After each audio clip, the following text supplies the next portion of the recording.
In other words, Ira. Each week, we go inside the head of Ira Kaufman, longtime NFL columnist and all-around good guy. Do you ever just get down on your knees and thank God that you know me and have access to my dementia? After a bumpy year for Ira, he's back and better than ever. I'm back, baby! How's the voice of Rollins baseball over there, Russo? How you doing? That's a long time ago. He's funny. He's thought-provoking. He's a great spot. Your favorite punching bag, besides Marv Levy, and you're pounding on Mike Tomlin again. Now, Chris, how many times do I have to defend Mike Tomlin to you? He's not as good as Bill Belichick. That fact in and of itself doesn't make Tomlin an overrated coach. Now, let's get to our weekly chat with Christopher Russo. I'll be cranky, cold. I've lost 12 of 13. And Ira Kaufman. Yes, 12 of 13.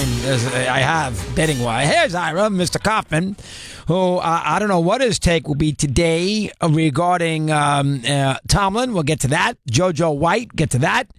Andrew McCutcheon, we'll get to that. Good afternoon, Mr. Kaufman. How are you today, pal? Christopher, when you're feeling your oats like this, you are a dangerous man. And for 3 days, you've been preparing your case, and you're like Johnny Cochran getting ready to call Mark Furman to the stand. That's what you are right now. Well, you have gone out of your way to ridicule me and to give me a hard time and to say I know nothing about football regarding the great Tomlin. Now, Tomlin this past week, that wasn't a thing of beauty. Team not ready to play, down 21-0, tweeting things in a locker room before the game and during the week, which obviously fired up Jacksonville. Gave up 40-something points on defense. Can't beat Belichick. He's, basically 2-5 since his last Super Bowl appearance. Not a pleasant week for your little buddy there who used to coach Tampa in the defensive secondary, who's the Steeler head coach. Make your case, please. Russo, I am going to disarm you right now by saying this. Tomlin had a terrible week and a terrible game. I cannot. Now, I heard you on Monday, and you were bending over backwards. I got to admit it. You were being fair. You didn't question the 4th and 1 onside kick, which I do. The 4th and 1 calls. You were being fair. But having said that, he had a terrible game. You should not lose at home to the Jags. Having said that, Christopher, he's averaged 10.5 wins a year.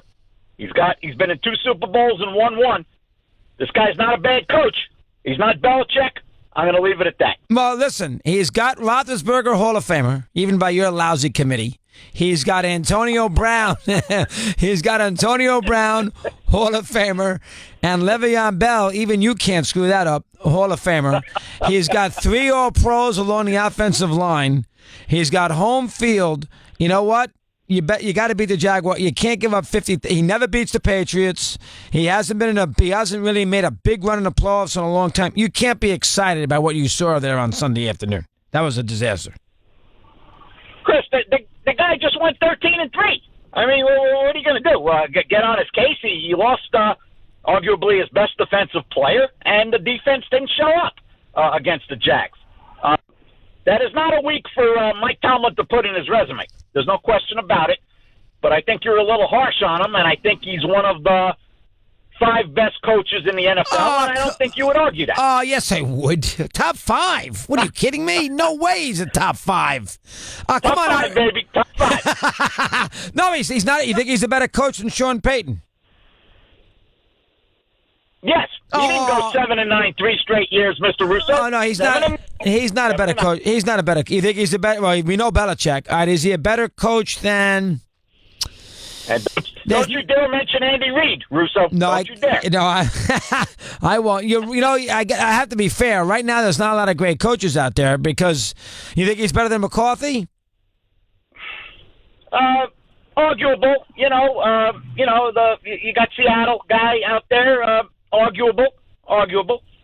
I think there's not a lot of great coaches right now in the NFL. What do you think of that? I think there's a lot of I think John Harbaugh is overrated. I mean, they've done nothing in 3 years, and he blew a year this year, almost lost the Colts and got buried by the Bengals. I think, I know he won a Super Bowl, that's eons ago, but I mean, I think that he might be a touch overrated. I think there's a lot of lousy coaching right now in the National Football League. How about that? Chris, I think the difference, to be fair, between Harbaugh and Tomlin's got more talent to work with. Tomlin's got more talent. I don't think the Ravens are overly talented, especially on offense, Chris. Baltimore doesn't have much. They play the Browns twice a year, plus Cincinnati. And let's calm down. They were 9-5, home free for the playoffs. Jeez. Last 2 years they stunk. Suggs is a Hall of Famer. Flacco got to won a Super Bowl MVP.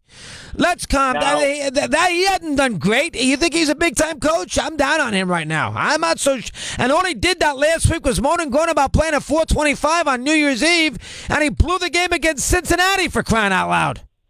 Now, I'm glad you brought up Andrew McCutcheon. I'm very glad you brought that up. I'm not done with you. I'm not done with you yet. Andrew McCutcheon. I am not done.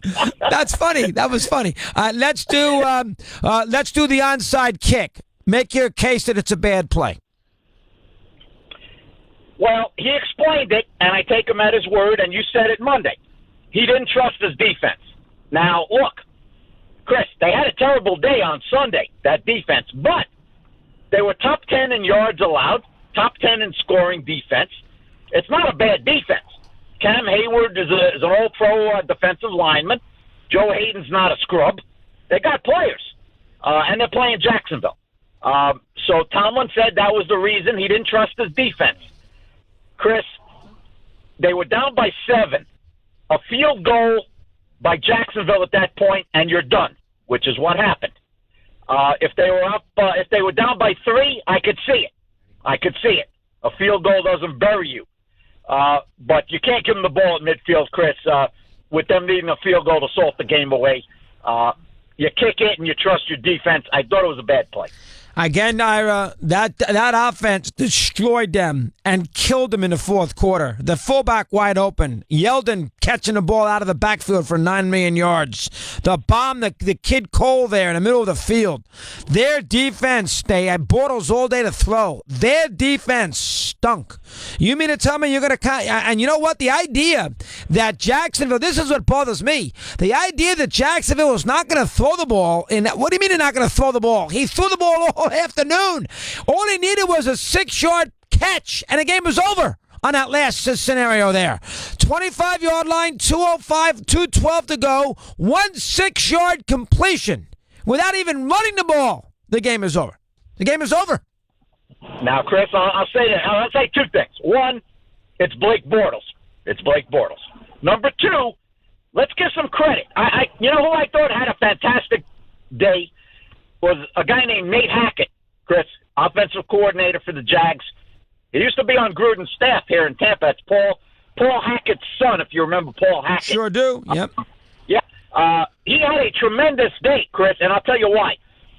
He never got conservative with the lead. He never got conservative. Did you notice Bortles took his shots downfield all day long? I love that. And he finally connected on one, which was a key play. That play with the fullback was fantastic. He remained aggressive. I thought Nate Hackett elevated himself to the point where other teams should start looking at this guy. You're making my case. Sure, everybody thinks they would have run the ball 3 times into the line of scrimmage and punt. No, they wouldn't have. They would have gotten the first down to win the game. For crying out loud. Chris, it's still Blake Bortles. It is Blake Bortles. You got to acknowledge that. All right, so you didn't like that. All right, now, you annoyed that they fire Haley and Tomlin stays? Tomlin didn't fire Haley today. You know it, and I know it. Roethlisberger did. Ben Roethlisberger fired Haley. And if Roethlisberger tells Tomlin and Art Rooney II that Haley's got to go, then Haley hits the streets. You know that. For whatever reason, Roethlisberger felt a little inhibited by Haley. It could go down to those quarterback sneaks on 4th and 1. What the hell's Haley thinking about? Well, hold on now. Before you go crazy on that drives me crazy. On the 4th down play, on the 4th and 1, they had a holding, and somehow they didn't call it. Would have been an automatic first down. And in another 4th down play earlier in that fourth quarter, he threw a 4th and 5. They threw a touchdown to Antonio Brown. I mean, gee whiz. But, Chris, you know that Roethlisberger has a history, black and white history, of being very successful with those sneaks on those plays, just like Brady. Just like Brady. He makes them 90% of the time. So why wouldn't you do it, Chris? Why? Listen, to me, to question the offense that scored 42 points in a game against a good defense, I think they lost that game because their defense stinks and Tomlin didn't have them ready to play. That's why they lost the game. Case closed. I'm trying to explain I'm trying to explain why Haley's looking for a job today. I agree. That's all I'm trying to do. I agree. And Roethlisberger doesn't like him. So, I mean, we get it. And Haley probably is a tough guy to deal with. Everybody says he's got a prickly personality, and that probably had something to do with it. So, tough in a room. I buy that. So, you're probably right. Okay. Do you give Jacksonville any chance to be competitive in Foxborough? This is not a great matchup for New England. It's not a great matchup, and you know why. You got the Coughlin factor. He's not coaching, but he's very involved. And he's 2-0 against the Brady bunch, and that counts for something. He's going to be involved this week. You know that. They got the defense to match up with New England to a certain extent. You can't play a soft zone against New England and rush three guys. Forget that. I saw that last year with the Chiefs. They'll kill you. You can't do that. You got to be like the Ravens when the Ravens had the pass rush. That's what you got to do. And I think Jacksonville has a chance to do that. Calais Campbell, Defensive Player of the Year. They got all kinds of pressure. They got the two great corners. You don't play soft. You hit these guys in the mouth. They got a chance. But ultimately, and I'll say this, Chris, and now this is the greatest if in the world. If you take Bortles and Brady out of the equation, the Jags have a better team. They got a better team. I don't think anybody could argue that. No, I can. I can. Who's got better weapons? You got Hogan, you got Gronkowski, you have Cooks, you have Amendola, and you got White, and you got Deion Lewis. Those are a lot of. I know their offensive line is always a little spotty, but that is a lot of offensive firepower. Who do the Jags? What you just named does not evoke memories of the '99 Rams. Well, hold on now. Who's the best? Take the two quarterbacks out. Who's the best player on the field? Maybe Fournette. It's Gronkowski. You know better than that. It's Gronkowski. Okay. Gronkowski. All right, you're right. Gronkowski. You're right. Are you saying you take New England's running backs over Fournette? Fournette's I like the blend that New England running back gives me. I like the catching. I know Fournette can catch the ball out of the backfield, but I also keep this in mind. You know that Belichick is going to take Fournette away. What are you, crazy? What do you think? Fournette's going to have a big game? Fournette, they're going to put 9 guys at the line of scrimmage, and he's got to throw the football. He's not letting Fournette run on them. You know that better than anybody, for crying out loud. Plus, they're 10. Go ahead. It's a silly exercise because they got Brady and the other guys got Bortles, and ultimately that's the reason New England's going to win. Would you give up the 9 points? Yes. I think the situation's going to be too big ultimately for Jacksonville. Ultimately, that's a black hole, Foxborough. I mean, you got to be so mentally strong to go in there, and believe me, New England's not looking past Jacksonville like Pittsburgh did. Jacksonville's going down, but it's been a fantastic year if you're a Jags fan. They're going down. 27-10? 27-13. Yeah, that's right. All right. Now, we all know about the Viking game and everything else, so we all know what occurred there in the Saints. If you want to add something, feel free. The question in this next week is this.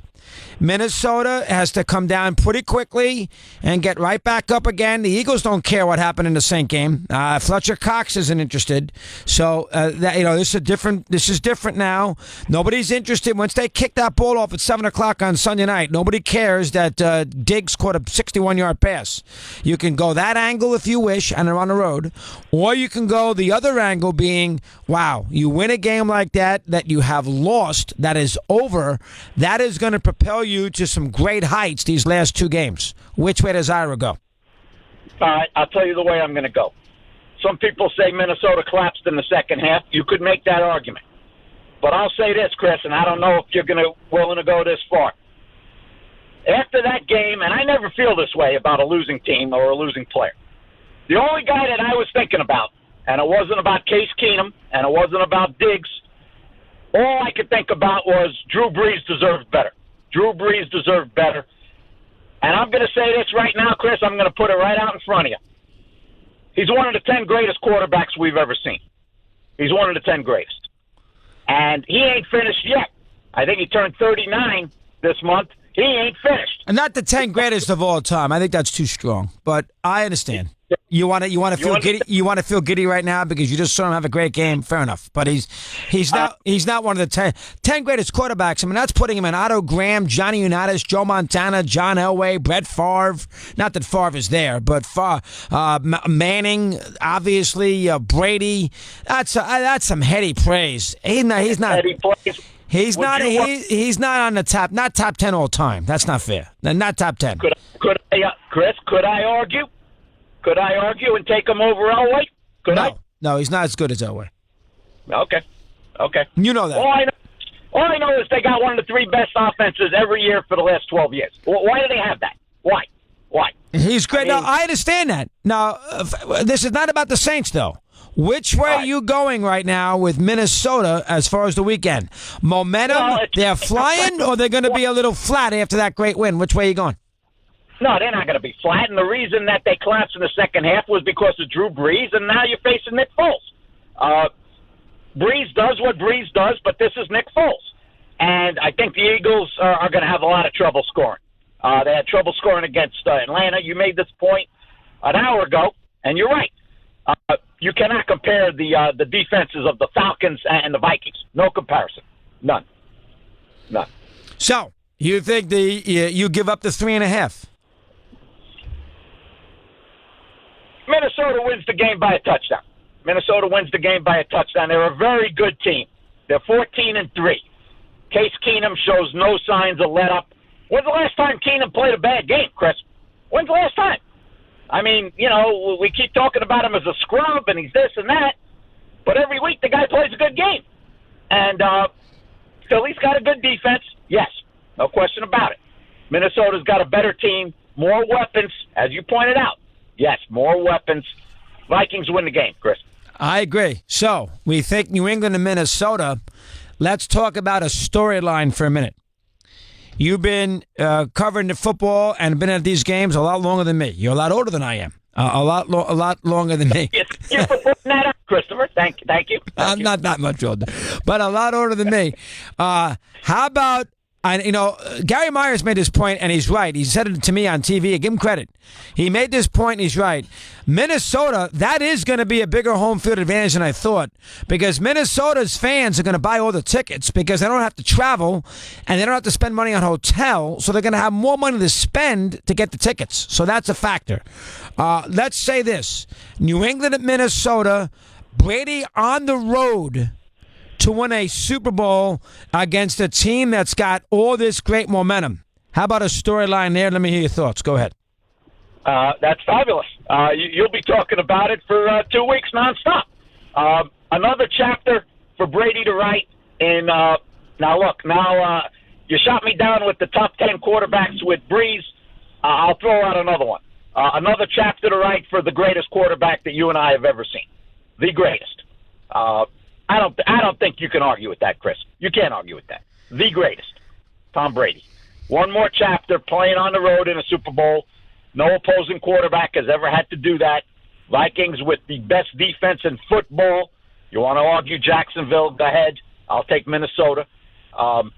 Great storyline, Chris, and it's going to be all about Brady against the home field, Brady against that defense. That's what it'll be all about. Who do you like to win it all, these Final Four? Which team?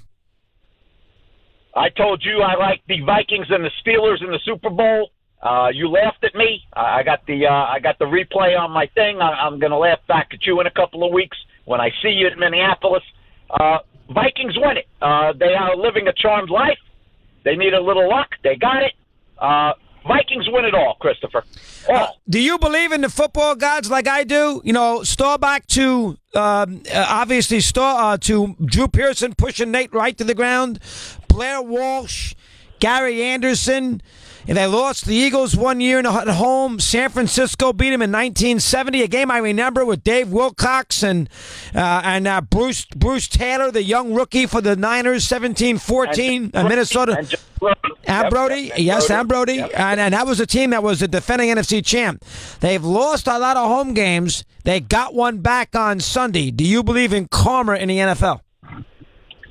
I do. I do believe in some of these things. Like, Chris, when you're playing cards and you start, you feel good about yourself, and the card gods get you, Chris. They do. That's all there is to it. They get you. And I do believe it. And for whatever reason, the football gods have been aligned against my Chiefs for about 48 years, Chris. 48 years. 48 years. And aligned against Minnesota until Sunday afternoon. No, Chris, I've never seen a play like that. I don't think you have either. What that guy was doing on that play, and I want to weigh in on this. Tell me if you think I'm off base here. And I don't know if this guy has said it, but I'm right here. Somewhere, Chris, prominently in the back of that guy's mind was one issue above all. Do not get called for pass interference. Do not get called. Do not get flagged. Do you disagree with that? I think that was very much on his mind. Yeah, I think there's some truth to that. I don't think you're wrong on that, and he obviously screwed up the tackles. So you like Minnesota to win the whole thing. All right, a couple of the quickies before we say goodnight. Number one, McCutchen to the Giants. You're a Giant fan. Let me hear your thoughts. All right. I told you a month ago that based on their farm system and losing 98 games, that I thought they should rebuild, get some draft picks, unload the Hunter Pences of the world. Instead, they've done the opposite. I got to give them credit, Chris. They're going to be an interesting team to watch. I don't think it's going to work. I don't think they're going to unseat the Dodgers. I don't think you think that either. They don't have enough pitching. They still got some holes. But you know what? It's a pretty good lineup, Chris. And if they can find a leadoff hitter somehow, some way, that is a very dangerous lineup. You can't rebuild in San Fran, I guess, Chris. You got too much investment by the fans. You can't do it. And they're taking one last shot at this. I got to applaud it. Yeah, I don't know that you make a good point. I mean, Joe Panic is not a leadoff hitter. I don't know where they're going to go there. That's an excellent, excellent point. All right, number two, you saw him both championships well. I did Tommy Heinsohn today at 3 o'clock. He loved them. You were a Sixer fan, and the Sixers were bad in his era, so you got to keep that in mind. Don't forget the Sixers, folks, in '73 won 9 games. Think about it, 9 games, 9 and 73. Steve Mix and John Block and everybody else. Mad Dog Carter, Freddie Carter. Good job. Yes. Give me your impressions of watching JoJo White all those years. Tremendous respect for JoJo White. Chris, I don't think the guy had a weakness. I don't think he had a weakness. He's not going to score 30 unless he had to. You know who I compare him to? He might have been even better than this guy, and this guy was a heck of a player. Joe Dumars, Chris. Joe Dumars. That's a good comparison. Excellent. Yes. White might have been better by a notch because Dumars got to play with Isaiah. But, very good defensively, clutch. He was a big key, and I think he was tremendous in that series against the Suns in 77, wasn't he, Chris? MVP, 75-76. In Game 6, Game 5, he played 60 of the 63 minutes. I have the stats right in front of me here if you want me to read them to you. In that series, he averaged 21-7 a game. In that playoff, he averaged 70. I'll give it to you. Let's see. Playoffs, I just had it. I believe he averaged 21 a game in the playoffs that year, and he shot 45%. In those days was excellent. I mean, when you think about it, yes, here it is. 75-76. He played 18 playoff games. He averaged 22-7, 6 assists, and shot 45%, and was the MVP of that series with Phoenix. A clutch, very underrated. He was not a great Celtic. You know why he's underrated? Because he's the third best Celtic. He's not as good as Cowens, and he's not as good as Havlicek. Plus, he comes before Bird and comes after Russell. Havlicek played with Russell, and Cowens is a center who dove on a loose ball, dove on a floor, and all those kinds of things. So in a lot of ways, he's the forgotten man on that Celtic team. What's your take on that? That's outstanding. And, I compared him to Dumas. I got another guy, Chris. He might be a little bit better than Dumas, and I don't think he's quite as good as Clyde Frazier. Not as good. No, he's not as good. But, not as good. Not as good. Close. And they had some great battles, Chris. They had some great battles, White and Frazier, in the early 70s. No question about it. Very good. Very good. Frazier will have I'm sure, say something about it tonight during the Knick game from that standpoint. You like Minnesota and you like New England. Do these games excite you? The ratings went down last weekend again. Part of it's because it was Green Bay, Dallas a year before, which was astronomical rating-wise, where they had 50 million watching it, and compared to this Saint game. What is your take on the juice? These games, to me, could be a disaster. Jacksonville could get killed, and it is Nick Foles and Case Keenum. What is your take on juice Sunday afternoon? I think it's thin gruel this week, Chris. It's thin gruel. Not a lot of juice. You want juice, you wait till 2 weeks from then in Minneapolis. Chris, let's be honest. That New England-Tennessee game, that's one of the worst playoff games we've ever seen. We knew it was going to be bad. It turned out to be even worse. Having said that, I didn't expect the guy to be fired. Nor did I. Chris? Nor did I. Yeah, Tennessee looks a little dysfunctional, considering they said the guy was going to stay no matter what, and he had just engineered a big win in Kansas City, and don't I know it? And a week later, they lose a game that nobody thought they were going to win, and then you fire the guy, Chris. Tennessee don't look very good when the chips fall. So the games to you lack a little pep, is what you're making. It would make a long story short. I think of Carson Wentz is the dominant figure, Chris, and without him, and you're right, I think he was the lead contender for MVP. If it wasn't going to be him, I was thinking about voting for Antonio Brown if he didn't get hurt. Anything to avoid voting for Brady, who I think is going to end up winning it. Carson Wentz, he really turned that point spread upside down against Atlanta, and he's doing it again this week because, Chris, don't you think Philly would be kind of a 4-point favorite? Yes, exactly. Yeah, it's a 7-point swing. Yeah, exactly. And by the way, nice job by Gruden. When he's doing that Tennessee, and he's your buddy, when he's doing that Tennessee-Kansas City game on the cell phone, trying to find a coaching staff for the Raiders. Hello? Chris, and in his podium introduction speech, you heard it. He said, quote, "I never wanted to leave the Raiders." Chris, that's a lie. That's a lie. Al Davis asked him if he wanted to talk to the Glazer family in the middle of the night. And you know what Gruden said? Yes. Yeah, put Malcolm Glazer on the phone. I mean, come on, Chris. You can't get away with this stuff. You can't. We will see you. We'll take next Wednesday. I got to do the contest next Wednesday. You get a full, long segment in Minneapolis, Little Mary Tyler Moore. So we'll see you in a week, okay, big guy? Oh, who says I don't want to be on that picking segment over there, Russo? I can't be part of this? You never get them right anyway. Thank you. See you later. Ira's our pal, half pass. Good to have him with us on a busy program today.